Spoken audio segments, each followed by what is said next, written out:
এই 18 মাসে যে মব সন্ত্রাস হয়েছে, যেভাবে দুর্বলের উপরে পীড়ন হয়েছে, যেভাবে আইনের শাসনের অনুপস্থিতি হয়েছে, পিক অ্যান্ড চুজ হয়েছে, ধর্মের অপব্যবহার হয়েছে, ইতিহাস বিকৃতি হয়েছে, ধানমন্ডির 32 নম্বর ভেঙে চুরমার করা হয়েছে, এই ধরনের অসংখ্য মুক্তিযুদ্ধের স্থাপনা, ভাস্কর্য নানানভাবে বিতর্কিত করা হয়েছে। এই সমস্ত মববাজি থেকে নিশ্চয়ই বর্তমান সরকার একটা আইনের শাসনকে প্রতিষ্ঠিত করবেন। এটা কিন্তু খুব বড় একটা চ্যালেঞ্জ।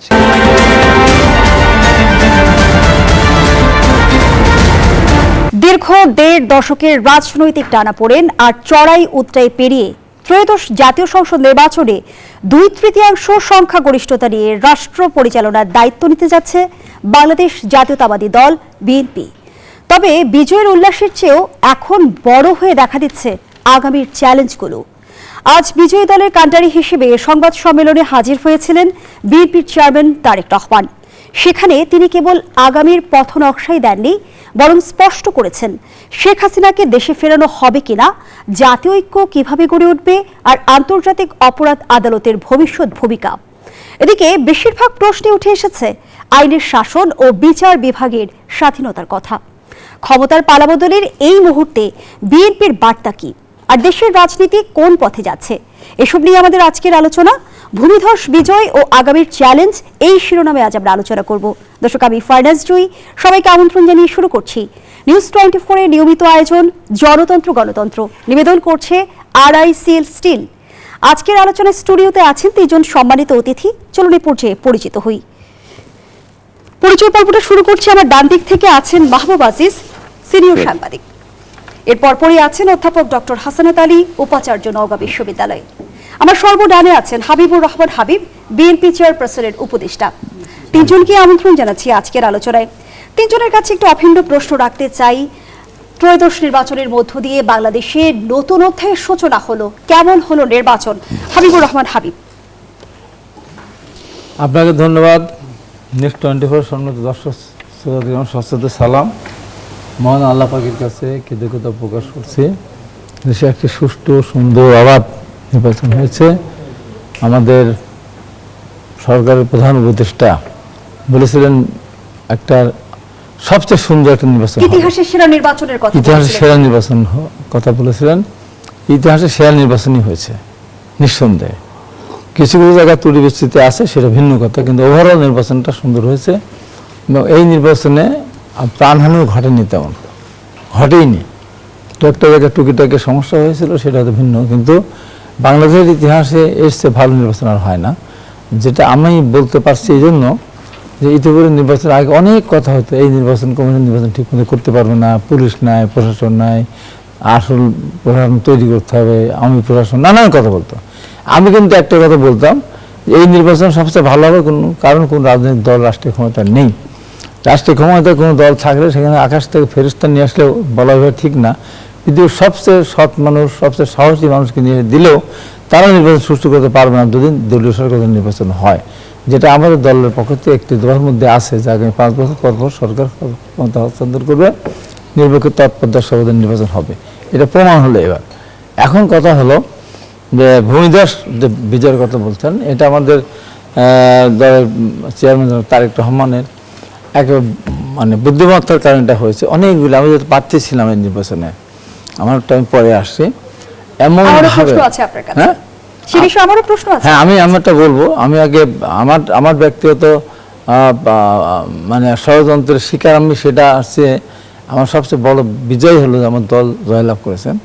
আর আমার হারানোর ব্যথা আমি যেটা হারিয়েছি তার চেয়ে বড় হারানো আমার দেশনেত্রী বেগম খালেদা জিয়াকে হারিয়েছি। উনি যখন বেঁচে ছিলেন তখনই আমাকে মনোনয়নটা দেওয়া হয়েছিল। উনি 3টে আসনে মনোনয়ন ওনার জন্য জমা দেওয়া হয়েছিল, উনি নেই। এইটা সবচেয়ে বড় কষ্ট আমার নিজের এই নির্বাচনে ইঞ্জিনিয়ারিং করার মধ্য দিয়ে আমার পরাজয়টাকে বড় করে দেখছি না।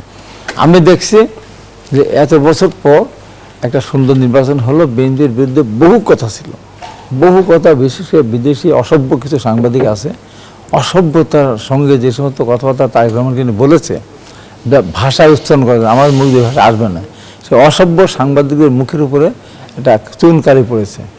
তারেক রহমানকে তুই তাকাটি করে, বিশেষ করে একজন বৃদ্ধ হয়ে গেছে, বয়স হয়ে গেছে, মিনা ফারানো একজন ম্যাডাম খালেদা জিয়ার সম্বন্ধে যাতে কথা বলছে, তারেক রহমান সম্বন্ধে যা তা কথা বলতো, ম্যাট্রিক পাস, 8 পাস, নানান কাহিনী বলতো।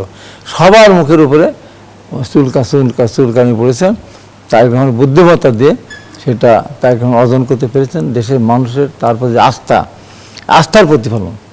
উনি লেখাপড়া শিখেছেন, ডক্টর ডিগ্রিধারী, অনেক কিছু হলেই হলো না, রাজনীতির কিছু কিছু বিষয় থাকে সেগুলো জানতে হয়। উনি যে ভিশনগুলো সামনে নিয়ে আসছেন, এই যে আপনার ফ্যামিলি কার্ড বলেন, আমরা হেলথ কার্ড বলেন, আমরা কৃষি কার্ড বলেন, এই সমস্ত নির্বাচনের সার্বিক আয়োজনের ব্যাপারটাই বলবো যে সার্বিক আয়োজন, নির্বাচন কমিশনকে ধন্যবাদ এবং যারা মাঠে প্রশাসনিক কর্মকর্তা যারা ছিলেন। বললাম যে চাঁদের কিছু কলঙ্ক আছে, টুকিটাকি ছাড়া নির্বাচনটা সার্বিকভাবে সুন্দর হয়েছে। এই জন্য আমি নির্বাচন কমিশন, সরকার এবং প্রশাসনকে আমি একদম আন্তরিকভাবে অভিনন্দন জানাচ্ছি। ধন্যবাদ জানাচ্ছি। অধ্যাপক ডক্টর হাসানাত আলী, বিগত নির্বাচন নিয়ে আমরা নির্বাচন ব্যবস্থা যেখানে প্রশ্নবিদ্ধ ছিল এবং 2014, 18, 24-এর যে বিতর্কিত নির্বাচনগুলো আমাদের দেখতে হয়েছে, যে কলঙ্ক নির্বাচনী ব্যবস্থায় লেগেছে, সেই পরিস্থিতি থেকে আমরা বেরিয়ে আসতে সক্ষম হলাম কি? একেবারেই সক্ষম হয়েছি। যদি আপনার মনে থাকবার কথা যে আমরা প্রায় 12-14 বছর একটা সুষ্ঠু নির্বাচনের জন্য কথা বলেছি এবং আমরা এটাও বলেছি যে ইতিহাস বলে যে স্বাধীনতার পরে 12টা নির্বাচন হয়ে গেছে, এটাতে 13টা। যে নির্বাচনগুলো দলীয় সরকারের অধীনে হয়েছে, কোনো নির্বাচন সুষ্ঠু হয়েছে এরকম নজির নেই। যার জন্য আমরা বলার চেষ্টা করেছিলাম যে বাংলাদেশে যে কয়টা নির্বাচন সুষ্ঠু হয়েছে, এই গত 12 তারিখেরটা সহ সমস্ত নির্বাচন মানে বিতর্ক মুক্ত থাকা হয়েছে শুধুমাত্র অন্তর্বর্তীকালীন সরকার থাকার জন্য বা তত্ত্বাবধায়ক সরকার থাকার জন্য। অতএব এটি প্রমাণিত সত্য হয়েছে যে আমরা দীর্ঘদিন ধরে যে কথাটা বলার চেষ্টা করেছি যে দলীয় সরকারের অধীনে নির্বাচন হয় না, তার প্রমাণ জাতি পেয়েছে। এবং আমি এই সুযোগে যিনি মাননীয় প্রাইম মিনিস্টার ইন ওয়েটিং জনাব তারেক রহমানকে অভিনন্দন জানাচ্ছি যে তিনি কথা দিয়েছেন এই সংস্কার চাওয়ার বহু আগে যে তত্ত্বাবধায়ক সরকার লাগবে, নির্বাচনকালীন সরকার লাগবে, সেটি উনি অন্তর্ভুক্ত করবেন। জাতি 4 বছর পর পর বা 5 বছর পর পর এই প্রার্থীরা ভোটারের কাছে যাবেন, ভোটাররা এই 5 বছরের কর্মকাণ্ড বিচার করার সুযোগ পাবেন এবং বিচার করে নতুন করে আবার নেতা নির্ধারণ করার সুযোগ পাবেন। অতএব রাজনৈতিক যে দৌরাত্ম্য বা আপনি 5 বছর পর পর যে ক্ষমতার মেয়াদ বৃদ্ধি করে নেওয়ার যে একটা অপপ্রচেষ্টা আমরা দেখেছি, সেখান থেকে এই নির্বাচনের মধ্য দিয়ে যে যাত্রাটা শুরু হলো, সেটি নতুন বাংলাদেশের এক পথ চলা শুরু। এবং আমি অন্তর্বর্তীকালীন সরকারকে সাধুবাদ জানাতে চাই, তাদের দেওয়া কথা ওনারা রেখেছেন। আমি প্রত্যাশা করতে চাই একজন ভোটার হিসাবে যে জনাব তারেক রহমান বা ওনার দল এবং প্রধানমন্ত্রী যিনি শপথ নেবেন, এই নির্বাচনের মধ্য দিয়ে যে সুস্থ গণতান্ত্রিক ধারার দিকে দেশ যাচ্ছে, উনি নিয়ে যাচ্ছেন, আমি সাধুবাদ না জানাতে পারছি না। যখন এখানে আসছিলাম, আপনার টিভিতে এসে দেখলাম যে উনি শপথ নেওয়ার আগে উনি এনসিপির প্রধানের বাসায় যাবেন, জামাত ইসলামের প্রধানের বাসায় যাবেন। আমার জন্মে আমি কখনো শুনিনি বা দেখিনি যে শপথ নেবার আগে একজন প্রধানমন্ত্রী কোন বিরোধী দলীয় নেতার বাড়িতে যান। মাত্র 18 দিন 20 দিন আগে তুইতুকারি থেকে শুরু করে কত রকমের সমালোচনার মুখে পড়েছেন। প্রচারণায় কিন্তু কাদা ছোড়াছুড়ি পাল্টা অভিযোগ, প্রচুর কাদা ছোড়াছুড়ি হয়েছে, ওনাকে ব্লেম দেওয়া হয়েছে, কত রকমের কথা বলা হয়েছে। আমার ভাই যেগুলো বলছেন সেই সমস্ত কথা আমি বলতেই চাই না। উনি সে সমস্ত গুলোকে মাখেননি গায়ে, বরং উনি যে পরিশীলিত মানুষ হয়ে ফিরে আসছেন ওনার প্রতি দীর্ঘ রাজনৈতিক নির্বাচনের পরে, এবং তার প্রমাণ রেখেছেন সব জায়গায়। উনি ওনার কথা বলেছেন, ওনার দলের কথা বলেছেন, ওনার নিজের পরিবারের কথা বলেননি। আমরা এক পরিবারের কথা শুনতাম, এক পরিবারের কান্না শুনতাম। তারেক রহমানের এই উদ্যোগ কি আসলে জাতীয় ঐক্যের বার্তা দিচ্ছে কিনা? উনি তো বলেছেন আজকে যে আমরা সম্মিলিতভাবে, দলের নাম পর্যন্ত উল্লেখ করেছেন। সবাইকে ধন্যবাদ যে জামাত ইসলাম, এনসিপি, ইসলামী আন্দোলন সমস্ত দলের সহযোগিতা উনি চেয়েছেন। এবং এটি তো সত্য যে আজকে যারা এই নির্বাচনের মধ্য দিয়ে বিএনপি, জামাত, এনসিপি 18 বছরের শরিক নয়, কিন্তু এই জুলাই 24-এর শরিক তো তারা তো সামনের কাতারের সৈনিক। তারা নির্যাতন হয়েছে, আয়না ঘরে গেছে, গুম হয়েছে, অনেক মানুষ খুঁজে পাওয়া যায়নি, জেল, জুলুম, হয়রানি, আমাদের মতো শিক্ষকরা মামলায় পলাতক থাকতে হয়েছে। হাবিব ভাইদের জীবন মৃত্যুর সন্ধিক্ষণে 18 নির্বাচনে মৃত্যুর মুখোমুখি থেকে ফিরে আসছেন। এরকম অবস্থার মধ্যে তারেক সাহেব জানেন যে 18 বছর কেন উনি আন্দোলন করেছেন, উনি জানেন কেন 18 বছর সংগ্রাম করতে হয়েছে, উনি জানেন। অতএব যেহেতু জানেন, অতএব আমি আশা করতে চাই একজন ভোটার হিসাবে যে উনি অন্তত ওই ঘটনার পুনরাবৃত্তি ঘটাবেন না যে কারণে শেখ হাসিনাকে দেশ থেকে পলায়ন করতে হয়েছিল সেরকম ঘটনার সৃষ্টি। জনাব মাহবুব আজিজ, বিগত সময়ে বলা হয় যে জনগণ নির্বাচন বিমুখ হয়ে গিয়েছিল, সেই নির্বাচন বিমুখ জনগণ আমরা এবার দেখলাম যে নির্বাচনমুখী হলো, নাগরিক অধিকার নিশ্চিতে তারা ভোটাধিকার প্রয়োগ করলো, জনপ্রত্যাশা কতটুকু পূরণ হলো? জি ধন্যবাদ, আপনাকে শুভেচ্ছা। আসলে এবারে নির্বাচনটি তো খুবই গুরুত্বপূর্ণ নানা কারণেই। জনগণ নির্বাচন বিমুখ হয়েছিল কথাটি সম্পূর্ণ সত্য নয়। আসলে জনগণ নির্বাচনমুখী হতেই পারেনি, জনগণকে নির্বাচনের বাধ্য করা দ্বার প্রান্তে যেতে দেওয়া হয়নি, নির্বাচনটিকে অর্থহীন করে দেওয়া হয়েছে। যে নির্বাচন যখন রাতের বেলা হয়ে যায়, আমি দামি প্রার্থী থাকে, পাতানো খেলা হয়, তখন তো মানুষ ভোট দিতে উৎসাহী হয় না। যখন আমরাই নির্বাচন করি, প্রতিদ্বন্দ্বিতাহীন কোনো ফুটবল খেলা যেমন কেউ দেখতে চায় না, কোনো খেলায় যেমন দেখতে চায় না, যেমন প্রতিদ্বন্দ্বিতাহীন এই নির্বাচনও কোনো ভোটারকে আকৃষ্ট করে না। তো এইটাই তো আওয়ামী লীগের ১.৫ দশকের সবচেয়ে বড় যে অভিযোগ ছিল সেই শাসন আমলের, যে স্বৈরাচারী শাসন আমলে দুঃশাসন, গণতন্ত্রহীনতা, বাকস্বাধীনতার যে একটা চরম অবনতি আমরা দেখেছি, তার বিরুদ্ধেই তো ২৪-এর গণ অভ্যুত্থান। এবং সেই ২৪-এর গণ অভ্যুত্থানের পরে যে ১৮ মাস একটি গণতন্ত্রের পথে, তার প্রথম পদক্ষেপ হচ্ছে নির্বাচন। কাজেই সকলেই আগ্রহের সঙ্গে সেখানে গিয়েছেন। এবং যেটা সবচেয়ে বড় আকারে এখন দেখা দিচ্ছে যে এই নির্বাচিত সরকারের সামনে এই গত ১৮ মাসের এবং তার আগের যে ১.৫ যুগের যে অন্যায় অবিচার, প্রথমের ১.৫ যুগের অন্যায় অবিচার, বিশেষ করে গণতন্ত্রহীনতা এবং বাকস্বাধীনতার যে অনুপস্থিতি আমরা দেখেছি, যে আয়নাঘর দেখেছি, মত প্রকাশের বিরুদ্ধে যেরকম দমন পীড়ন দেখেছি, নিশ্চয়ই সেটা গণতন্ত্রের সময় সেটা অনুপস্থিত থাকবে। তবে এই ১৮ মাসে যে মব সন্ত্রাস হয়েছে, যেভাবে দুর্বলের উপরে পীড়ন হয়েছে, যেভাবে আইনের শাসনের অনুপস্থিতি হয়েছে, পিক অ্যান্ড চুজ হয়েছে, ধর্মের অপব্যবহার হয়েছে, ইতিহাস বিকৃতি হয়েছে, ধানমন্ডির ৩২ নম্বর ভেঙে চুরমার করা হয়েছে, এই ধরনের অসংখ্য মুক্তিযুদ্ধের স্থাপনা, ভাস্কর্য নানানভাবে বিতর্কিত করা হয়েছে। এই সমস্ত মববাজি থেকে নিশ্চয়ই বর্তমান সরকার একটা আইনের শাসনকে প্রতিষ্ঠিত করবেন। এটা কিন্তু খুব বড় একটা চ্যালেঞ্জ। কথায় কথায় রাজপথ দখল করে অন্তত আমরা যেটা দেখেছি যে বিভিন্ন সময়ে আপনার এমন অবস্থা হয়েছে যে যে কোনো জায়গায় যে কেউ ২০ জন ৩০ জন মিলে রাস্তা বন্ধ করে ফেলছে। একটা সভ্য দেশে কিছু তো ন্যূনতম গণতান্ত্রিক শিষ্টাচার থাকবে, আইন কানুন থাকবে। আমাদের এই দেশটা তো হঠাৎ করে আকাশ থেকে পড়ে, যৌক্তিক অযৌক্তিক নানা দাবি নিয়ে রাস্তায় পড়তে হবে। এবং প্রতিষ্ঠানগুলোকে যেহেতু ধ্বংস করা হয়েছিল, প্রাতিষ্ঠানিক কোনো সেই রকম একটা যে পদক্ষেপ থাকে সেইগুলো অনেক সময় বন্ধ করে দেওয়া হয়েছিল। মানুষ যাবে কোথায়? রাস্তায় চলে গেছে।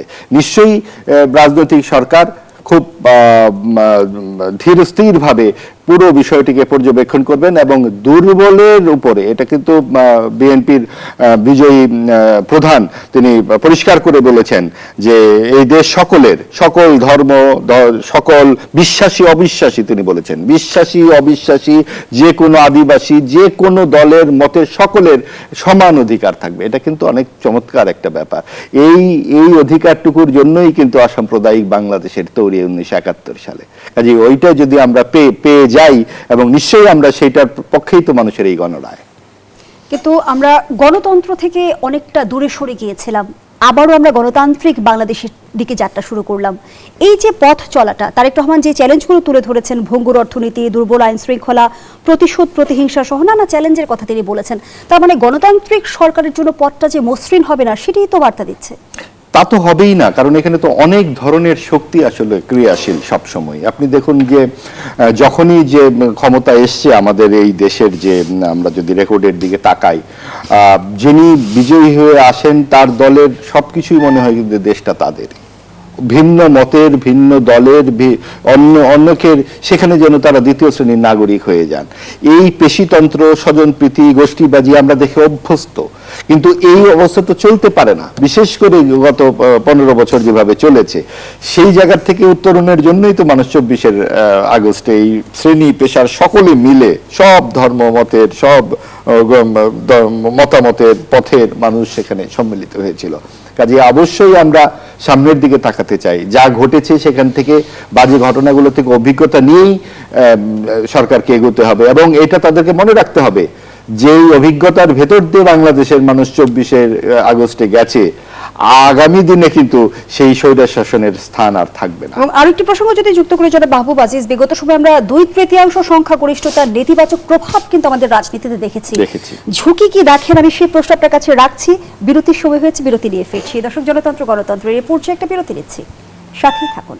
আবারও আমন্ত্রণ, আপনারা দেখছেন নিউজ 24 এর নিয়মিত আয়োজন জনতন্ত্র গণতন্ত্র। নিবেদন করছে আরআইসিএল স্টিল। আমরা আবারও ফিরছি আলোচনায়। জনাব মাহবুব আজিজ, যে প্রসঙ্গে প্রশ্ন রেখে গিয়েছিলাম, ইতিহাসে দেখা গেছে বড় সংসদীয় সংখ্যাগরিষ্ঠতা কখনো কখনো ফ্যাসিস্ট প্রবণতা তৈরি করেছে। এটা কি সংখ্যার দোষ নাকি রাজনৈতিক সংস্কৃতির ব্যর্থতা? না, এটা আসলে বাস্তবতাও কিছু কিছু ক্ষেত্রে অনেক সময় নানান মাত্রায় কাজ করে। যেমন এবার আমি ব্যক্তিগতভাবে মনে করি যে এবার 2/3 আসন বিএনপির দরকার ছিল, কারণ আওয়ামী লীগের অনুপস্থিতিতে এবং সরকারের যে 18 মাসের যে আমাদের তৎপরতা দেখলাম, সেখানে কিন্তু একটা উগ্রবাদী সাম্প্রদায়িক শক্তির একটা উল্লম্ফন আমরা দেখতে পেয়েছি, সরাসরি যদি বলা যায়। দেখুন, এরকম ভোট তো জামায়াতের ছিল না, তারা সর্বোচ্চ 18টি আসন পেয়েছে এবং সেখান থেকে এই পর্যায়ে আসলো কি করে? নিশ্চয়ই এগুলার আরো বিশ্লেষণ হবে। মানুষের সমর্থন যেরকম একটি বিষয়, সমর্থন বাড়লো, কিন্তু এত বাড়লো 18 থেকে তারা প্রায় ক্ষমতা এসেই গিয়েছিল, এরকম একটা ব্যাপার। এবং যেখানে আমরা দেখলাম যে সংস্কার কমিশনগুলোকে যদি আপনি দেখুন, যে মোট 13টি সংস্কার কমিশন গঠিত হয়েছিল, 11টি থেকে 13টি। অন্যগুলো নিয়ে সরকারের কোনো রকম চিন্তা ভাবনা ছিল না। বিশেষ করে সংবিধান সংস্কার প্রশ্নে কিন্তু অন্তর্বর্তীকালীন সরকার খুবই আগ্রহী ছিল। সেখানে 72-এর সংবিধানের অন্যতম দুটি স্তম্ভ ধর্মনিরপেক্ষতা, সমাজতন্ত্র বাদ দেওয়া থেকে শুরু করে নানান বিষয়ে, যেগুলোর অনেক কিছু ইতিবাচক বটে, কিন্তু এই যে ধর্ম নিরপেক্ষতাটা বাদ দেবার এই যে প্রয়াস, এটি কিন্তু খুব সঙ্গত ছিল না। কারণ 24-এর গণঅভ্যুত্থানে কখনোই আমরা শুনিনি যে ধর্ম নিরপেক্ষতা বাদ দিতে হবে। ধর্ম নিরপেক্ষতা মানে ধর্মহীনতা নয়। রাষ্ট্র সকল ধর্মের পক্ষে নৈর্ব্যক্তিক আচরণ করবে, নিরপেক্ষ থাকবে। কাজে এটাকে বাদ দিতে কেন দরকার পড়লো? এরকম আরো অনেক কিছু। এবং যেটা হলো, শুরুতে বলা হলো যে নতুন সংসদ এসে 180 দিনের মধ্যে পাস করতে হবে, নইলে এটা অটোমেটিক পাস হয়ে যাবে। এটা কি সংবিধান সংস্কার পরিষদ হিসেবে কাজ করবে প্রথম 180 দিন? এটা কি মগের মূল্য যে একটা আপনি সার্বভৌম সংসদকে বলবেন যে এটা পাস না করলেও পাস হয়ে যাবে? অর্থাৎ বিভিন্ন ভাবে এরকম ভাবে হাত পা বেঁধে দেওয়া হচ্ছিল, তাতে মনে হচ্ছিল যে এই সংস্কারটিকে আপনাদের মানতেই হবে। আসলে সংস্কার মানবে কি মানবে না এটা তো সংসদ ঠিক করবে, এবং সংসদে নির্বাচিত সদস্যরা জাতির প্রতিনিধি, তারা সেখানে আলাপ আলোচনা করবে। তো যেটা আমরা দেখছিলাম যে 2/3 না হলে কিন্তু অনেক কিছু চাপিয়ে দেওয়া যেত। উচ্চ কক্ষ নিম্ন কক্ষের যে বিষয়গুলো আছে সেগুলো আমরা আরো বিস্তারিত সময় পেলে আলাপ করতে পারতাম। সেগুলো নিয়েও অনেক সমস্যা আছে। আবার রাজনৈতিক দলের প্রধান একজন হবেন, সরকার প্রধান আরেকজন হবেন, মন্ত্রিসভার প্রধান আরেকজন হবেন, সকল সংসদীয় কমিটির প্রধান বিরোধী দল হবেন, ডেপুটি স্পিকার বিরোধী, তাহলে সরকারের প্রধানই তো বিরোধী দল হলেই হয়। কাজে এই বিষয়গুলো নিয়েও আলাপ করতে হবে। ধন্যবাদ জানাচ্ছি জনাব মাহবুব আজিজ। অধ্যাপক ডক্টর হাসানাত আলী, জুলাই সনদে আমরা যে বিষয়গুলো দেখেছি, বিশেষ করে সংবিধান সংস্কার রিলেটেড যে প্রস্তাবগুলো এসেছে, আগামী সংসদ সেটি মানতে বাধ্য কি? দেখেন, কিছু সংস্কার তো মানতেই হবে বিএনপির স্বার্থে, জনগণের স্বার্থে। যদি জনগণের জন্য রাজনীতি করেন, সুশাসন আপনি চাইবেন না? তত্ত্বাবধায়ক সরকার আপনি চাইবেন না? তত্ত্বাবধায়ক সরকারের মধ্য দিয়েই তো আপনি ক্ষমতায় আসলেন। তাহলে এই সংস্কারগুলো হতে হবে, কারণ না হলে দেশ আগবে না সামনের দিকে। আমি সেই জায়গা থেকে একটা কথা বলতে চাই, জুই, আজকে নতুন সরকারের কাছে সবচেয়ে বড় যে দেখার বিষয়টি, যে শপথ গ্রহণ করার পরেই কিন্তু রোজা, একদম রোজা। রোজার মধ্যে বাজার সিন্ডিকেট আমরা দেখেছি গত 18 বছরে মানুষের কি নিদারুণ কষ্ট। মানুষ কিন্তু এই সরকারের কাছে দেখতে চায়। মূল্যস্ফীতি অনেক হাই, অর্থনীতির সংস্কার করতে হবে, উনি নিজে বলেছেন। অতএব এই বাজার সিন্ডিকেট যেন মাথা চারা দিয়ে উঠতে না পারে, এটা হবে এই সরকারের সামনে সবচেয়ে প্রধান এবং অন্যতম চ্যালেঞ্জ। মানুষটা কি চায়? মানুষ শান্তিপূর্ণভাবে রোজা করতে চায়, ইফতার করতে চায়, ঈদ করতে চায়। এই বাজার সিন্ডিকেট নতুন করে আবারও ফিরে আসুক, এটি মানুষ চায় না। এটা বিএনপিকে করতে হবে, প্রমাণ করতে হবে করে, এবং সেটা যদি তার দলের ব্যবসায়ী হয় তাকেও টেনে ফেলে দিতে হবে, না হলে মানুষের কাছে কিন্তু প্রশ্নবিদ্ধ হবে। তারপরে আপনি দেখেন সমস্যাটা কিন্তু রাস্তাঘাটে চাঁদাবাজি হয়। এই রোজাকে কেন্দ্র করে প্রচুর চাঁদাবাজি হয়, পরিবহনে চাঁদাবাজি, ট্রাকে চাঁদাবাজি, পণ্য পরিবহনে চাঁদাবাজি। এই চাঁদাবাজির সমূলে মূলোৎপাটন করতে হবে। এই চাঁদাবাজি, হাবিবুর রহমান হাবিব, আপনার কাছে চাঁদাবাজি নিয়ন্ত্রণে বিএনপির প্রথম পদক্ষেপ কি হতে যাচ্ছে? চাঁদাবাজি নিয়ন্ত্রণে সরকার গঠন করার পর আমাদের প্রাইম মিনিস্টার তারেক রহমান কঠিন পদক্ষেপ নেবেন বলে আমি মনে করি। এবং এখানে মাহবুব যে কথা বলতেছিলেন, যে বাংলাদেশে একটা ধর্মান্ধতার একটা যুগ চলে আসছিল, মৌলবাদের এক উত্থান। এই মৌলবাদ উত্থান ঘটার পেছনে মূল দায়ী হলো আওয়ামী লীগ। দীর্ঘ 15.5 বছরে গলা টিপে ধরে রেখেছিল, কোনো রাজনৈতিক কর্মকাণ্ড করতে দেয়নি। বারবার আমরা বলতাম সেখানে মৌলবাদের উত্থান হবে, সেখানে অশুভ শক্তি উত্থান হবে, হয়েছে তাই। সর্বশেষ যে কাজটা করলো এই আওয়ামী লীগ, এই দেশ ছেড়ে চিরজীবনের জন্য পালিয়ে গেছে, সেটা আমি বলবো না, পালিয়ে গিয়েছে, তো সব নেতারা পালিয়ে গেছে। এখন অশুভ একটা শক্তির সাথে সরাসরি স্বাধীনতার বিরুদ্ধে একটা শক্তির পক্ষে তারা স্ট্যান্ড নিল, সরাসরি তাদেরকে ভোট দিল। ভোট দিয়ে তারা কী বোঝাতে চাচ্ছে? ভোট দিয়ে কী বোঝাতে চাচ্ছে তারা? জামাত তার নিরাপত্তা দেবে, হয়তো কয়েকদিন পরে জামাত তাদের দেশে না চিন্তা ভাবনা করবে, নানান কাহিনী। এটা আওয়ামী লীগের জন্য এটা বড় ধরনের একটা কলঙ্কিত কাজ করলো। আমি আমার এলাকায় দেখেছি আওয়ামী লীগের লোকেরা ভোট দিল একদম ওপেন, তার দাড়িপাল্লা ভোট দিল। দাড়িপাল্লা তো আমাদের মোহাম্মদুর বলতেছিল এত ভোট দাড়িপাল্লা ছিল না, দাড়িপাল্লা ভোট তো 5-7%, বা 10%, বা 15% হতে পারে, তাদের ভোট তো 37-38% হতে পারে না। এর পেছনে কি কারণ থাকতে পারে বলে এর মনে করেন? পেছনে আওয়ামী লীগের এর পেছনে যে ওই যে প্রথমেই জামাতের আমি বললাম না, মাফ করে দিলাম সব। তারপর আমি যখন টকশো ধরলাম আপনি মাফ করার কি, তখন বললেন আমার দলের উপরে আওয়ামী লীগের অত্যাচার হয়েছে, সেইগুলি এবারে মাফ করে দিলেন। আওয়ামী লীগের সাথে তাদের একটা আঘাত যে কোনোভাবে হোক, বাইরের দেশের মাধ্যমে হোক, যেভাবে একটা হয়েছে, জামাতকে যাতে বিএনপিকে জানানো যাবে না। বিএনপিকে বিএনপির অত্যাচার নির্যাতন বেশি আছে, গুণ খুম থেকে শুরু করে। আমরা যে বারে জেলে গেছি, আমি তো 2টা মামলা সাজা নিয়ে, আমি বাংলাদেশে প্রথম সাজা নিয়ে আমি মানে জেলখানায় গিয়েছি। তো সেই আওয়ামী লীগ অশুভ শক্তির সাথে আঘাত করলো। এখন জামাতও সেই সুযোগটা গ্রহণ করলো, করার মধ্যে দিয়ে ভাবখান এরকম জামাত ক্ষমতা চলেই গেছে। এবং জামাত যদি আজকে ক্ষমতা যেত, আজকে দেখতে আজকে থেকে তাণ্ডব শুরু হতো। আমার এলাকায় জামাত আসনটা একটা চুরি করে, ভোট চুরি করে একটা নির্বাচিত এদিকে আমরা দেখছি যে বিএনপির ভূমিদোষ জয় হলো, আবার পাবনা 4 আসনে আপনি ভোট পুনর্গণনার দাবি করেছেন। আমি তো বললাম আমি অনিয়ম হয়েছে। একটু জানতে চাই যে এই বিপুল বিজয়ের ভিতরেও কি তাহলে চূড়ান্ত কি আছে কিনা? সেই প্রশ্ন আমি প্রথমে অভিযোগ জানিয়েছি। কাছেই ফিরছি। দর্শক, জনতন্ত্র গণতন্ত্রের এই পর্যায়ে আবারও বিরতি নিচ্ছি, সাথেই থাকুন। আবারও আমন্ত্রণ, দেখছেন জনতন্ত্র গণতন্ত্র। আমরা আবারও ফিরছি আলোচনায়। জনাব হাবিবুর রহমান হাবিব, যে প্রশ্নটি রেখে বিরতিতে গিয়েছিলাম, পাবনা 4 আসনে আপনি ভোট চুরির অভিযোগ তুলেছেন, তবে কি এই বিপুল বিজয়ের ভেতরে কোথাও চোরাবালি আটকে আছে? জায়গা বিশেষ আমাদের সবগুলি বলে নেই।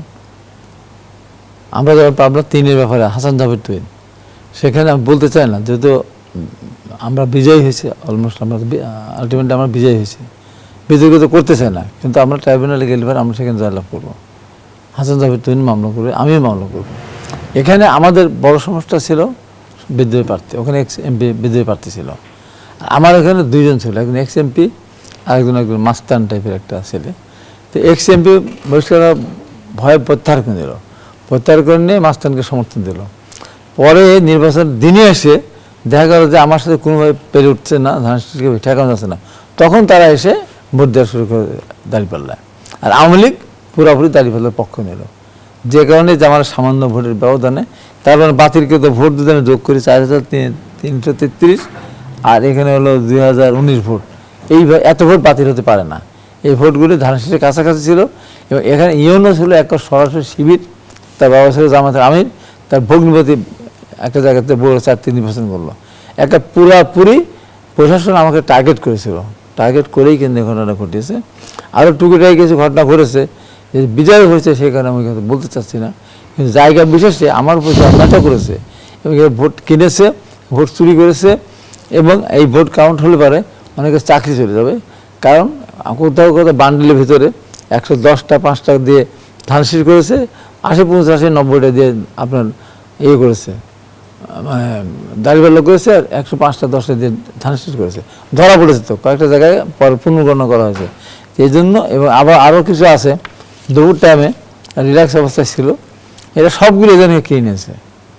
জামাত ওদের এত অবৈধ টাকা, কি বৈধ টাকা তো বলবো না, এত টাকা ওদের কাছে। আমার ওখানে 7 জন প্রার্থী ছিল, জিজ্ঞাসা করলো তুমি কোন দলে যায় না, কে বসেছে? জামাত। সবগুলো এজেন্টকে তারা বসিয়ে দিয়েছে, বসিয়ে দিয়ে এই যে ভোট এ করার সময় তা এই যে এতগুলো ধন্যবাদ বাতিল জানাচ্ছি করেছেন। জনাব হাবিবুর রহমান আমি হাবিব। শেষ কথা বলি এটা, জি। আমি দেশের মানুষকে ধন্যবাদ জানাচ্ছি যারা শহীদ রাষ্ট্রপতি জিয়া রহমানকে স্মরণ করেছেন তার অবদানের জন্য। দেশনেত্রী বেগম খালেদা শেষ বিদায় মানুষ জানিয়েছেন, তার প্রতি সম্মান প্রদর্শন করেছেন। এবং আগামী দিনে তারেক রহমানই একমাত্র বাংলাদেশকে যে নেতৃত্ব দিতে জি, পারবেন ধন্যবাদ জানাচ্ছি তার প্রতি জনাব আস্থা হাবিবুর নিয়ে রহমান আসছেন, এই জন্য ভোটারদেরকে আমার ব্যক্তিগত পক্ষ থেকে আন্তরিক অধ্যাপক ধন্যবাদ। ডক্টর হাসানাত আলী, এবার আমরা নির্বাচনের মাঠে দেখেছি যে প্রায় ৮০ জন বিএনপির বিদ্রোহী প্রার্থী কিন্তু স্বতন্ত্র নির্বাচন করেছে, এর মধ্যে ৭ জন বিজয়ী হয়েছে। স্বতন্ত্রদের নিয়ে বিএনপির সামনের দিনের ভাবনা কি হতে পারে? দেখেন, এটি তো তাদেরকে ম্যানেজ করতে না পারা বিএনপির জন্য এক ধরনের কি বলবো যে এটা বড় ধরনের একজন নেতৃত্বের প্রতি যে অনাস্থার একটি জায়গা, সেটা বোধহয় বেশ ফুটে উঠেছে। এটা ভবিষ্যতে বিএনপিকে ভাবাবে বা ভাবতে হবে। তার চেয়ে বড় কথা যে প্রসঙ্গগুলো আসছে যে 13% ভোট বা 12% ভোট বা 7% ভোট কি করে 30, 34 বা 40 হলো। দেখেন, এখানে বোধহয় আমরা একটু ভুল করছি। তাদের কিন্তু 10 দলীয় জোট, জামাতের সব ভোট কিন্তু না, এখানে এনসিপির ভোট জামায়াত আছে, এককভাবে 68টি আসন পেয়েছে। না এককভাবে 68 আসন পেয়েছে। তার চেয়ে বড় কথা হলো বিএনপির বিরুদ্ধে শত অপপ্রচার, দেশীয় এবং বিভিন্ন ধরনের ষড়যন্ত্র এবং টাকার খেলা, এই সমস্তগুলোকে পদদলিত করে বা উপেক্ষা করে মানুষ যে বিএনপিকে ভোট দিয়ে নির্বাচিত করেছে, আমি সেটাকে ছোট করতে চাই না। আমি এই ভোটারদেরকে এই দেশ রক্ষার যে একটা চলমান যে সংগ্রাম করছি আমরা গত 18 বছর ধরে, সেই জায়গা থেকে হয়েছে। আমি দেখেন এখানে কিছু বিরোধী দল লাগে সংসদের জন্য। জামাত এবং বিএনপি দীর্ঘদিন কিন্তু একসাথে রাজনীতি করেছে, আমি যেটা আবারও বলতে হয়, একসাথে রাজনীতি করেছে। মাঝখানে নির্বাচনকে কেন্দ্র করে তাদের মধ্যে যে ক্ষত জায়গাগুলো, সেগুলো আশা করি রিপেয়ার হয়ে যাবে। দুই দলের কাছে যাবেন জনাব তারেক রহমান, এবং উনি কিন্তু আজকে একটা কথা বলেছেন যে ঐক্যবদ্ধ বাংলাদেশ কিন্তু শক্তিশালী, আর বিভাজনের বাংলাদেশ কিন্তু দুর্বল। অতএব ঐক্যের মধ্য দিয়ে এই দূরত্বগুলো কমে আসবে এবং 71-এর যে মুক্তিযুদ্ধের মূল চেতনা, সেটাকে সমুন্নত রেখে 24 জুলাই সনদের বাস্তবায়ন করে এই যে ভোটারবিহীন সংস্কৃতি থেকে যে নির্বাচনের একটা সংস্কৃতিতে আমরা ফিরলাম, আমি সাধুবাদ জানাতে চাই দেশের আইন শৃঙ্খলা বাহিনীকে, তারা এই দায়িত্ব পালন করতে পেরেছে। ঢাকা 8 সহ 30টি আসনের ভোট পুনর্গণনার দাবি জানিয়েছে জামায়াত ইসলামী। একদিকে জামায়াত বলছে নির্বাচনের ফলাফল মেনে তারা সংসদে যাবে, আবার অন্যদিকে আবার ফল জালিয়াতির অভিযোগও করছে। দ্বিমুখী এই অবস্থান রাজনৈতিক আদর্শের সাথে সাংঘর্ষিক নয় কি? দেখুন, জামাত যে পরিমাণ আসন পেয়েছে, আসলে সেটা তো তাদের ইতিহাসেরই সর্বোচ্চ আসন। এটা তাদের জন্য এটা একটা অনেক বড় বিজয়। এখন মুখে তারা যাই বলুক না কেন, কিছু বলতে হয়, তাই বলছে। তবে এই বিষয়ে যেগুলো আমাদের উদারপন্থী রাজনৈতিক দল, গণতান্ত্রিক দলের ভাবনার বিষয় আছে, যে আদর্শবাদী একটি দল, জামাত তো একটি সুনির্দিষ্ট আদর্শবাদী রাজনৈতিক দল। যতই আমরা বলি না কেন 11 জোট, কিন্তু 11 জোটের আর অন্যদের কয় % ভোট, সেটা তো আমরা ইসলামী আন্দোলনের ক্ষেত্রেই দেখলাম যে একটি আসনও তারা জিতে পারেনি। অর্থাৎ জামাতের ভোট আলাদা ভোট আছে, এবং সেইখানে আসলে কি করে এতগুলো ভোট তারা পেল, এই বিষয়গুলো নিয়ে বিএনপি সহ যারা উদারপন্থী রাজনৈতিক দল আছেন তাদেরকে চিন্তা করতে হবে, তাদের আদর্শ এবং নীতিকে পরিচর্যা করতে হবে, এবং শুধুমাত্র নির্বাচন কেন্দ্রিক যেন জনতার কাছে না যাওয়া হয়। পুরো 5 বছর প্রতিটি দিনক্ষণ ধরেই নেতাদের জনসাধারণের সাথে একটা নিবিড় সম্পর্ক রাখতে হবে, যেটা জামাতের সাথে থাকে। জানতে চাইবো যে এবার কি আমরা সংসদে শক্তিশালী বিরোধী দল পাবো? এটা খুবই জরুরি, কারণ এই আমরা নীতি ঐক্যের কথা যতই বলি না কেন, আসলে আদর্শ ভিত্তিক একটা মুখোমুখি সম্পর্ক থাকাই ভালো। জামাতের যেই সমস্ত দোষ ত্রুটি আমরা বিএনপির মুখে শুনেছি, মুক্তিযুদ্ধের যে আদর্শের কথা আমরা নির্বাচনের আগে শুনেছি, এটা কিন্তু নির্বাচনের পরেও আমরা শুনতে চাই। কারণ এই বাংলাদেশ একটি অসাম্প্রদায়িক একটি দেশ, যেটা পাকিস্তানের ধর্মভিত্তিক ইসলামী পাকিস্তান বা হিন্দুত্ববাদী ভারত থেকে বাংলাদেশকে আলাদা করেছে, এবং সেই অসাম্প্রদায়িক বাংলাদেশটি কোনো দেশের অঙ্গরাজ্য হওয়ার জন্য স্বাধীন হয়নি। এই কথাগুলো কিন্তু আমরা বিএনপির কাছ থেকে পরিষ্কারভাবে শুনেছি, মুক্তিযুদ্ধের কথা শুনেছি, ইতিহাস ঐতিহ্যের কথা শুনেছি, আমরা ইতিহাস বিকৃতির বিরুদ্ধে দাঁড়াতে দেখেছি বিএনপিকে। এখন যখন সময় এসেছে, আমরা সেখানে বিএনপিকে সেই আদর্শে বলিষ্ঠ দেখতে চাই, এবং জামাতের যে সমস্যাগুলোর কথা আমরা জেনেছি, এখন ঐক্যের নামে সব যেন বিলীন হয়ে না যায়, এবং জামাতের যে সাম্প্রদায়িক রাজনীতি, ধর্মীয় রাজনীতির কোনো অপরাধ নয়, সেটাও তাকে স্পষ্ট করে বলতে হবে। ধন্যবাদ জানাচ্ছি অধ্যাপক ডক্টর হাসানাত আলী, ধন্যবাদ জানাচ্ছি হাবিবুর রহমান হাবিব। আমার কাছে সময় একদমই নেই, যদি এক লাইনে বলেন। এক সেকেন্ডে সেটা বলতে এই ভোটটা আওয়ামী লীগের ভোট যোগ হয়ে জামাতে এত ভোট জি, না। ধন্যবাদ জানাচ্ছি আবারও তিনজনকে। দর্শক, এখানেই শেষ করছে জনতন্ত্র গণতন্ত্রের আজকের আয়োজন। ধন্যবাদ এতক্ষণ আমাদের সাথে থাকার জন্য।